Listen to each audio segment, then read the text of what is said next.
اور مطالبہ کیا کرے. ان کے چھوٹے چھوٹے گروپ سڑکوں پہ آئے اور انہوں نے ایک ہی بینر اٹھایا ہو یا پلے کارڈ اٹھایا ہو کہ جو آپ جس کو بھی پاکستان میں ماسوا فوج کے, ماسوا ہیلتھ کے, ماسوا عدل کے, ایجوکیشن کے, کوئی بھی محکمہ اسے فری میں تیل گاڑی کوٹھی چھوٹی جو رسم آپ نے دنیا میں نہیں ہے صرف اس ملک میں, اس کو بند کر دیں. وہاں سے آپ کو 500-600 ارب روپیہ سالانہ بچے گا.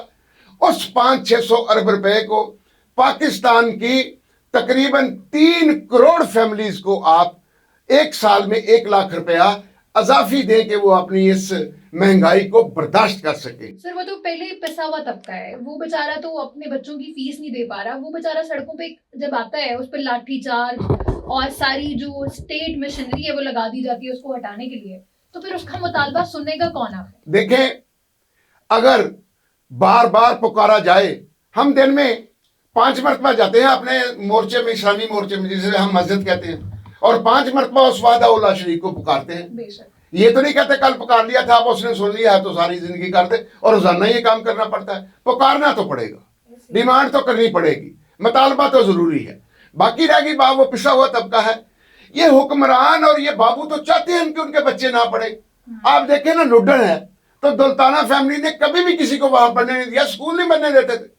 یہ پرچی پھر ہمارے آنکھیں بند کر کے کیسے ڈالیں گے؟ یہ تو ان کی فیور میں جاتی ہے چیز کہ اس طبقے کے بچے نہ پڑھیں, نااہل رہ جائیں, پیچھے رہ جائیں, اور وہ گسیٹو قسم کے ہوں, اور وہ اچھی تابع داری کر سکیں اور نوکری اچھی کر سکیں. لیکن اب اس طبقے کو آنکھیں کھولنی ہے, اور یہ پیسہ ان کے لیے 400-500-600 ارب کہاں سے آئے گا؟ مزدور کے نام پر اتنے قرضے لیتی ہے ہماری ریاست, وہ مزدور پہ خرچ نہیں کرتی. ہم نہیں کہتے قرضہ لے کے خرچ کریں, ہم کہتے ہیں یہ جو عیاشی کے آپ 500-600 ارب روپیہ دیتے ہیں. شہباز شریف صاحب, آپ میرے ساتھ آپ نے وعدہ کیا ہوا ہے ماڈل ٹاؤن میں بیٹھ کے کہ مجھے اللہ نے یہ اگر توفیق دی, اور قرآن درمیان میں تھا, تو آپ نے مجھے کہا تھا کہ اللہ نے توفیق دی تو میں یہ کام مغل صاحب آپ کو کر کے دکھاؤں گا. کریں نا آپ یہ کام. ہاں اللہ آپ اعلان کر دیں اس بجٹ میں کہ سارے پاکستان میں 5000 سے زیادہ گاڑیاں سرکاری نہیں رہیں گی. مت ڈریں, ماضی میں جنیدو نے اگر کیا تو اس کو نشان عبرت بنا دیا گیا. شہباز شریف صاحب آپ مت ڈریں, اس لیے کہ اس وقت فوج ان کے ساتھ نہیں تھی. آج تو فوج نہ چاہتے ہوئے بھی وہ اپنا کام کرنا چاہتے ہیں بارڈر پر, لیکن آپ کی پشتی بانی اس لیے کر رہے ہیں کہ کچھ تو سیاسی استحکام ہو ملک میں. لہذا شہباز شریف صاحب آپ یہ فیصلہ کر گزرے, اور دنیا جب پاکستان ہے آپ کو دعائیں دیتے رہیں گے. یہ فضولیات کے جو اخراجات ہیں, نان ڈیولپمنٹ اخراجات ہیں, ان کو لارج سکیل پہ سلیش کر دیا جائے, کاٹ دیا جائے. ان کا 70-80% کاٹ کے دنیا اپنے بجٹ کا 15-20% نان ڈیولپمنٹ پہ رکھتی ہے. ہم پتہ کتنا رکھ رہے ہیں؟ 70-80%. کیسے ترقی آئے گی؟ کیسے ڈیولپمنٹ ہوگی؟ کیسے غریب کو روزگار ملے گا؟ کیسے انٹرپرینورز ڈیولپ ہوں گے؟ لہذا یہ حکومت کو بڑا واضح پیغام دے رہے ہیں, بر وقت دے رہے ہیں. یہ بھی نہیں کہ بجٹ آ گیا ہے. آپ کا سوال اچھا تھا, اس کے پیرائے میں یہ ہمارا جواب ہے. حکومت کو اس کو سننا چاہیے. اگر نہ سمجھ آئے, نہ بابو کنونس ان کا بابو ڈرا دے گا کہ نہیں جی مشینری آپ کے خلاف ہو جائے گی. کوئی نہیں ہوگی خلاف. آرمی آپ کو پی ٹی آئی والوں کا جب 18-19 میں الیکشن جیتے تو ان کا ایک سلوگن تھا, آرمی ہمارے ساتھ ہے, اور وہ فخر محسوس کرتے تھے. آج نون والے بھی فخر محسوس کریں, کام تو آپ کے سارے آرمی کر رہی ہے.